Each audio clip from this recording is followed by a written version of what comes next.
De RPP Noticias, la voz de todo el Perú, soy el doctor Elmer Huerta. Muchísimas gracias por estar con nosotros en esta tarde de martes 8 de febrero del año 2022, el tercer año de la gran pandemia del 2019. Pandemia que sigue su curso con ritmo completamente cambiante en diversas partes del mundo. Algunas realidades que tienen razones epidemiológicas para hacerlo, están ya decretando que la pandemia ha terminado para ellos, especialmente en Europa.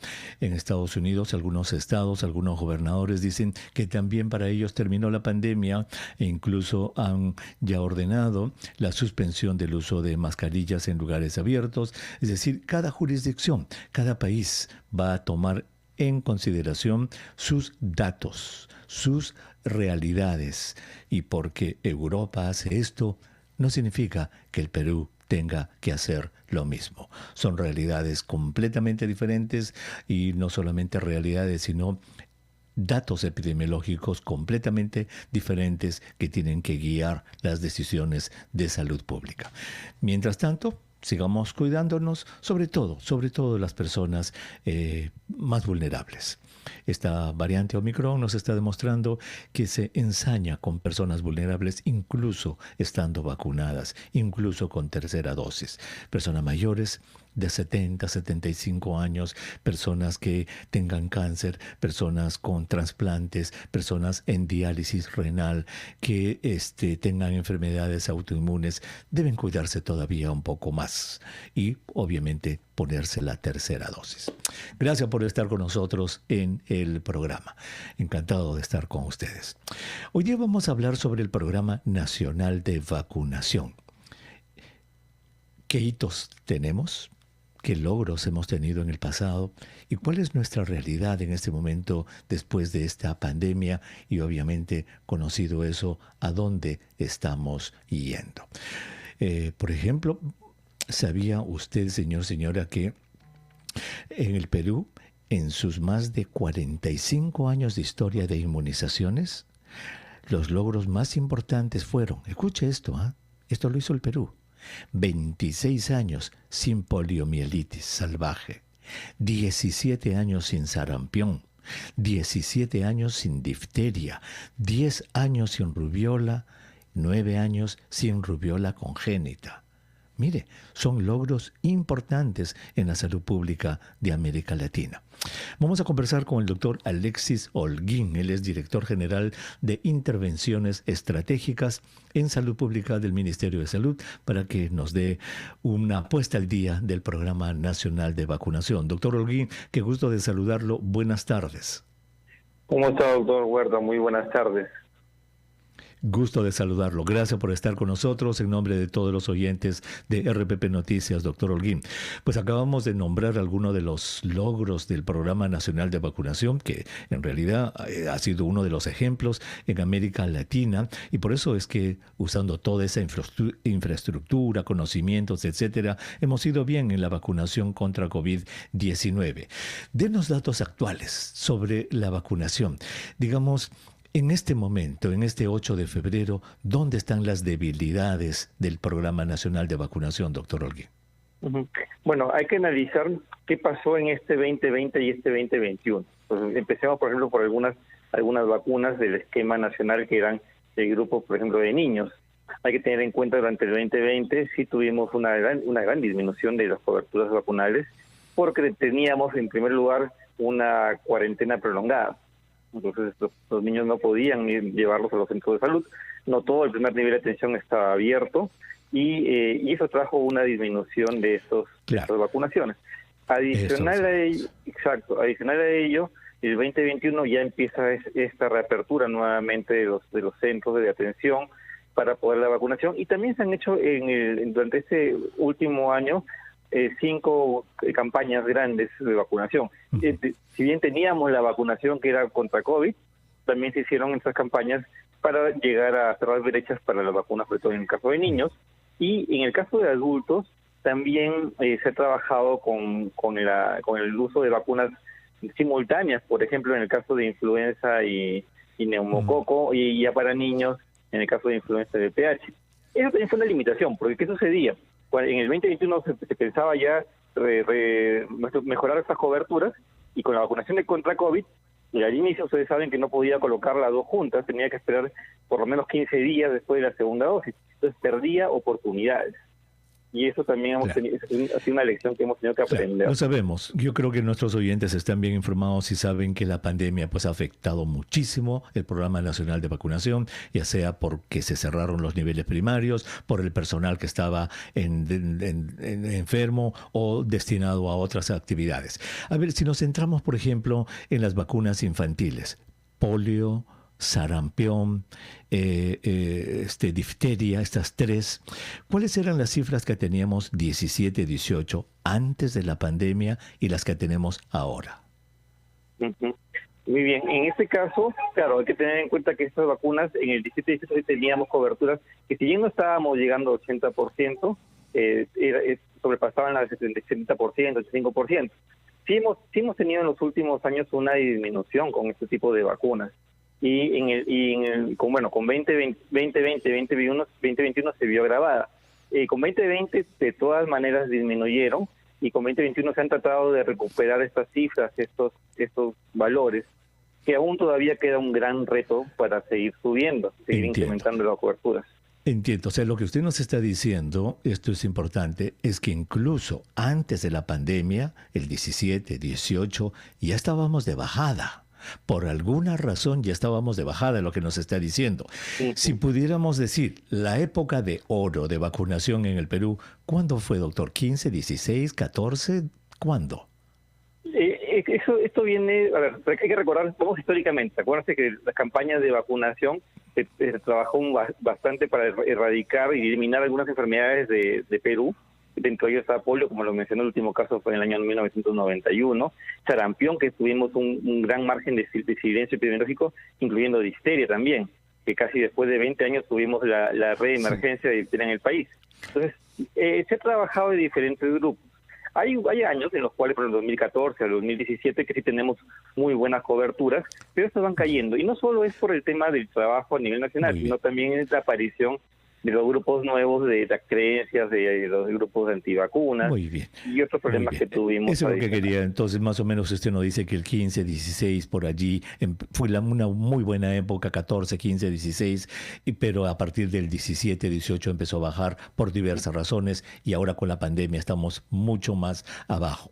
Cuando regresemos, doctor, quiero preguntarle, a ver, los planes. ¿Qué planes específicos y qué objetivos específicos se han trazado ustedes para enmendar rumbo? Porque desde antes de la pandemia estábamos yendo mal, la pandemia nos ha bajado mucho más, entonces ahora es momento de enderezar el rumbo del carro e ir para adelante, y eso creo que en COVID-19 creo que hemos ido bien. Hay alguna cosa que hay que afinar, obviamente, como en todo programa, pero estábamos hablando del programa de vacunaciones infantiles, señora, y el doctor Holguín nos decía antes de la pausa de que la época buena de las vacunaciones, los logros grandes que ha tenido el Perú fueron por allá por el 14, 15, 16, a partir del 16, 17, 18 empezaron a bajar ya las coberturas de vacunación por diversas razones. Empezaron a aparecer rechazos a las vacunas, grupos antivacunas y probablemente algunas debilidades en el programa nacional que sería quizás largo enumerar ahora. Pero vino la pandemia y nos bajó más. Entonces, en este momento, las coberturas de vacunación están muy flojas, y eso puede llevar a que, caramba, puedan haber brotes de sarampión, o pueda reaparecer un caso de difteria, como ya reapareció durante la pandemia. Y por eso le preguntaba yo al doctor Holguín, doctor, ya que estamos en este estado de cosas, ¿cuáles son los planes que ustedes tienen? ¿Qué objetivos tienen, digamos, a corto o a mediano plazo? Sí, es un tema muy importante, porque si ustedes ven, ha habido un incremento justo de las brechas, se ha disminuido las brechas en estos últimos meses del 2021, que fue justo lo que nos permitió tratar de lograr y llegar a algunas metas que se tenían planificadas. Dentro de ello está nuevamente las estrategias de las vacunaciones de este tipo, como nos ha pasado con COVID, ir al encuentro de los pacientes. Nos dimos cuenta en este escenario de pandémico que a veces el esperar ya al paciente con todo el cambio que teníamos a nivel nacional, era muy difícil de que, por temas hasta a veces económicos, no pueda acudir un paciente, un niño, una mamá con su menor hijo para que pueda ser vacunado. Entonces, dentro de estas estrategias están eso, el tratar ya de un poquito de descentralizar, no tanto centralizado. Y esas son oportunidades que debemos ganar y son lecciones que hemos aprendido. El llegar a los diferentes lugares, a los diferentes barrios, y con la estrategia Vamos a tu encuentro, por ejemplo, íbamos a losas deportivas, a colegios, a plazas, a parques, y ahí la gente acudía y podíamos realizar la vacunación con mayor facilidad. Esa es una estrategia que nos ha ayudado y que la hemos implementado cuando se han empezado nuevamente con estas campañas de vacunación a los niños para incrementar nuestras coberturas. Esa es una de las principales que estamos trabajando. A ello se suma también estas campañas que son ya centralizadas, con puntos fijos. Que hemos tenido con COVID y sin COVID también. Los días nacionales, los días internacionales que también con vacunación y el retorno seguro a clases, el próximo retorno que tenemos a clases, en donde se está trabajando el paquete escolar, que también incluye la vacunación y puesta al día del calendario nacional de vacunación. Y esto es un punto importante porque nos ayuda a ver qué niños no les faltaba, qué vacunas faltantes tenían los niños que iban a regresar a clases y que no lo hemos visto durante 2020 ni 2021. Muy bien. Entonces hay dos estrategias básicas. Una, ir a lugares específicos y esperar que los padres lleven a sus niños y obviamente ir a buscarlos, ir a las, como usted ha dicho, losas deportivas, etcétera. Y lo otro, aprovechar de las escuelas que vienen. En este momento, por ejemplo, ayer se presentó una noticia que hizo temblar aquí en Estados Unidos, por lo menos al estado de Virginia. En esta parte de Virginia, al norte de Virginia, apareció, doctor, un caso de sarampión. Un caso de sarampión, por las mismas razones. Por la pandemia han bajado las vacunaciones y apareció un caso de sarampión. Inmediatamente las autoridades se movilizaron, salieron las noticias diciendo un caso de sarampión. ¿Cuándo ha sido el último caso de sarampión que se ha presentado en el Perú que usted tenga conocimiento? Fue antes de la pandemia, fue en el 2019 que tuvimos casos ya autóctonos, pero gracias a la vacunación que se realizó, los cercos epidemiológicos y los barridos, no hemos tenido más casos de esas fechas. Y ojo que nosotros tuvimos una época de un silencio sin sarampión y hemos tenido 2 oportunidades en las cuales tuvimos casos importados. Y cuando hemos tenido casos autóctonos, rápidamente se pudieron tratar de mitigar este problema, a diferencia de lo que ha sucedido con nuestros países vecinos. Por ejemplo, Brasil, que aún no puede eliminar sarampión de su territorio, y bueno, Venezuela, que nos están cerca de nuestro, pero por la migración que tenemos, que continúa con la circulación. Y un ejemplo clásico ha sido de Estados Unidos en el 2000, creo que fue 19, 17, 18, donde tuvieron un brote multiestado de sarampión justo en Disneyland, que por el grupo de antivacunas, ¿no? Y esos son grandes problemas que podemos tener. Muy bien. La última vez que conversé, no sé si fue con el ministro de Salud o con el viceministro, nos dijeron de que la cobertura de vacunación de sarampión estaba baja por el 84%, me parece, y el sarampión es una de esas que necesita 95 para que no se presenten casos. ¿Cómo estamos en esto en sarampión, doctor? Sí, eso está incrementando, se están incrementando las coberturas. Hay que recordar que la medición de esas coberturas siempre vienen con un margen de un mes aproximado atrás. Exacto. Entonces, recién vamos a tener el número exacto de con cuánto se terminó el 2021 para tener un estimado. Pero a ello hay que ver que con sarampión hemos tenido muy buenas experiencias y a esto se deben las campañas previas que hubieron. ¿Se acuerdan que fue una de ellas para trabajar con la erradicación de rubiola? Y justo la vacuna de rubiola tiene rubiola y sarampión. Entonces fue una de las estrategias que nos ha ayudado a tener inmunizados a buena cantidad de la población, sobre todo en mujeres, y también la vacunación en niños. Y es cierto, nosotros tenemos un constante peligro de ingreso porque hay países que aún no han erradicado esta enfermedad. Entonces, y no solo por hablar de países que van a ser personas migrantes, también tenemos en Europa hay áreas donde circula sarampión normalmente, ¿no? Entiendo. Entonces, y podemos tenerlo en cualquier momento. Entonces, eso es una de lo que se está trabajando, puntos que se está trabajando constantemente es incrementar estas coberturas de vacunación.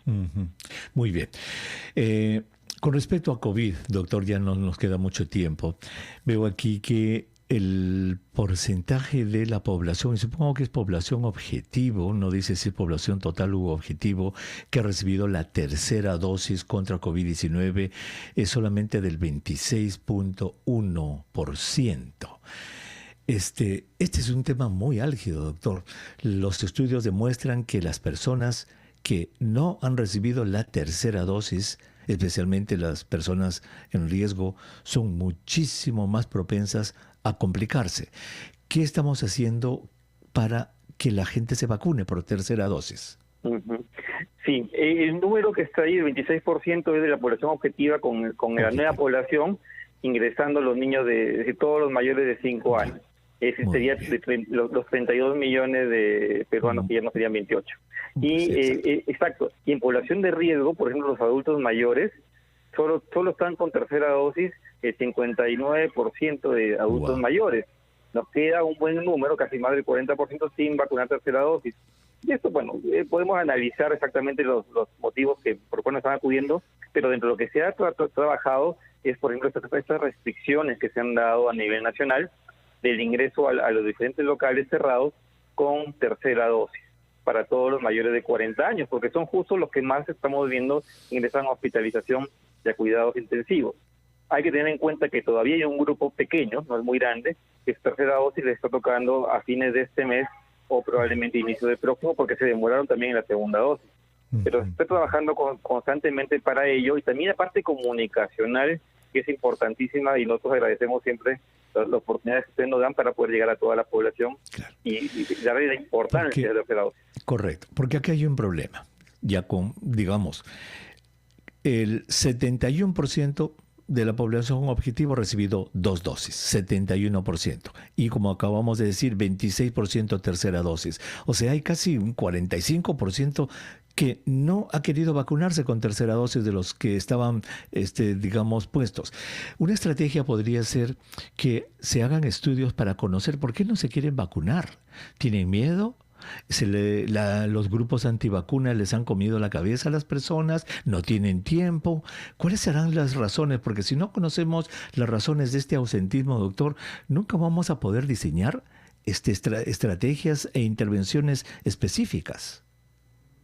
Sí, exacto. Y dentro de ello, se hicieron los estudios sobre todo para la aceptación a vacunación en general. Y claro, un punto importante eran los mitos, ¿no? Los mitos, las creencias, el pensar que yo ya estoy seguro con 2 dosis. Y eso nuevamente lo hemos tenido que abordar de la parte comunicacional. Lógico. Pero ahora, doctor, discúlpeme que lo interrumpa. Ahora, por ejemplo, yo creo que el MINSA debe tener, no sé, la autoridad o el pedido o algo, y quizá los fondos, para ir a la Universidad San Agustín de Arequipa, a la César Vallejo en Trujillo, a la universidad, etcétera. Todas las universidades, señores, por favor, quiero que movilicen sus facultades de ciencias sociales. Yo quiero estudiar esto y en 2 semanas denme un estudio preliminar con encuesta. Lo podrían hacer para conocer por qué no se está vacunando la gente. ¿No le parece, doctor? No sé. No, sí, de acuerdo. Y como mencionaba, para entender el motivo del cual no tengo esta cobertura hay que tener en cuenta otros factores adicionales. Exacto. No solo es el tema de la no vacunación, también tengo que ver la creencia de que si me dio COVID no puedo vacunarme hasta dentro de 3 meses o tanto tiempo. Y eso también se ha tratado de erradicar. Hemos encontrado esos puntos flacos en algunos lugares donde dice, me dio COVID, tengo que esperar 90 días. No, ya no espero 90 días. Son mis 14 días de inicio de síntomas y me vacuno. El otro punto que también hemos encontrado es la creencia de que ya tengo mis 2 dosis y listo, ya no quiero vacunar en mi tercera. ¿Para qué motivo? ¿Por qué motivo? Entonces, han sido parte de ello las restricciones que se están dando. Correcto. Pero la sugerencia era movilizar a las universidades, porque la misión de una universidad es crear conocimiento. No solamente es dar clases para los muchachos y muchachas para que se gradúen, sino crear conocimiento. Y alguien tiene que estimular ese crecimiento, ese conocimiento, la creación de ese conocimiento, doctor. Y sería maravilloso que este sea un motivo, por ejemplo, ¿por qué la gente no quiere vacunarse con tercera dosis? Doctor, muchísimas gracias por haber estado con nosotros. Esperamos que los planes que ustedes tienen pues se cumplan en el Programa Nacional de Vacunación. Hemos sufrido mucho por la pandemia y ojalá que los próximos meses mejoren. Gracias por haber estado con nosotros en el programa. Muchas gracias. Buenas tardes. Gracias. El doctor Alexis Holguín, director general de Intervenciones Estratégicas en Salud Pública del MINSA, estuvo con nosotros. Esa es la idea, porque si yo no sé por qué se vacuna este señor, esta señora, que ya estaba para tercera dosis y se vacunó con segunda hace 4 meses, ¿por qué no quiere vacunarse? ¿Qué pasa? Si no conozco esa razón o esas razones, ¿cómo voy a poder diseñar un programa dirigido a ese grupo? Y para eso están las universidades. Las universidades están para eso, para crear conocimiento. Ojalá que lo haga. El cuerpo humano es una máquina maravillosa. Hoy día vamos a aprender de una parte del cuerpo que se llama glándulas de meibomio. Y para eso nos va a ayudar una oftalmóloga. Ya saben ustedes, entonces se estarán dando cuenta que eso queda en los ojos o cerca de los ojos. La doctora Verónica Talavera, ella es médico oftalmólogo de la Clínica Ricardo Palma. La saludo a la distancia. Doctora, buenas tardes, gracias por estar con nosotros. Buenas tardes, doctor Huerta. ¿Cómo se encuentra? Yo me encuentro maravillosamente bien. ¿Cómo está usted? Bien, también. Escuchándolo siempre a usted. Gracias. Primera pregunta. ¿Qué es y dónde se encuentran las glándulas de meibomio? Las glándulas de meibomio se encuentran a lo largo del párpado. Son las glándulas sebáceas que tienen la forma de unos conductos en forma vertical. Estos tienen una cantidad en el párpado superior, llegando a unos 35, y en el párpado inferior una cantidad de 25. Wow. Entonces son unas glandulitas que producen un aceitito allí junto a cada pestaña. 35 en el párpado de arriba y 25 en el párpado de abajo, y producen ese aceitito para que se mezcle con la lágrima. ¿Para qué sirven? ¿Para qué funcionan las glándulas de meibomio? Esas glándulas sirven, es un componente de nuestra lágrima. De allí que tengan que ver mucho con la película lagrimal y todas las patologías que pueden haber con el ojo seco. Esta glándula produce secreción grasa, que es la capa externa de la película lagrimal. La película lagrimal tiene varias capas, y una de ellas, las que produce las glándulas de meibomio. Wow, qué interesante. O sea que cuando nosotros vemos una persona a sus ojos que está húmedo, obviamente el ojo está húmedo porque tiene que estar húmedo para protegerse, eso le llama a usted película lacrimal. Eso tiene varias capas, y la de afuera es una grasita especial producida por estas glándulas. Obviamente la lágrima también está en esa capa. Doctora, ¿qué enfermedades sufren las glándulas de meibomio? Estas glándulas son parte de esta película, lo cual hace que retengan las lágrimas, ¿no? Que no se evapore tan rápidamente. Pero por el medio ambiente, estas glándulas pueden sufrir inflamaciones, pueden sufrir infecciones, ya sean por medios exógenos como por medios endógenos, ¿no? Exógenos, el medio ambiente, por ejemplo, mucha tierra, mucho polvo, que primero se obstruye estos conductos de la glándula, y de ahí producen las inflamaciones porque se obstruyen estas glándulas. Lo mismo puede producir que una persona que tiene una inflamación crónica a toda la piel, por ejemplo, tipo rosácea, también pueden crear una inflamación crónica en estas glándulas. ¿Es esto lo que se llaman los orzuelos? Exacto. Los orzuelos, a diferencia de los chaláceos, aunque muchas personas los sufren porque se forman como unas tumoraciones en el párpado, unas protuberancias, generalmente se pueden formar en el borde del párpado, que también tenemos otras glándulas que se llaman de Say y de Moll.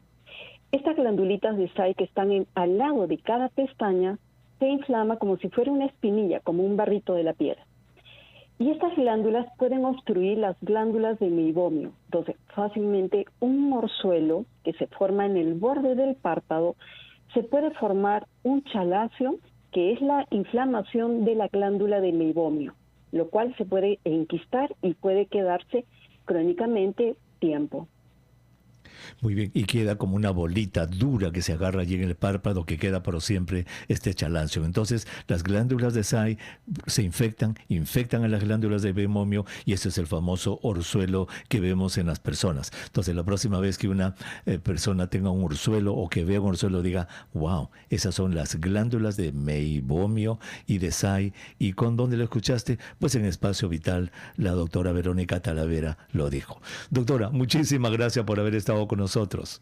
Muchas gracias a usted, ha sido un gusto verlo. Gracias, doctora. Gracias, de igual hasta modo. luego. Encantado.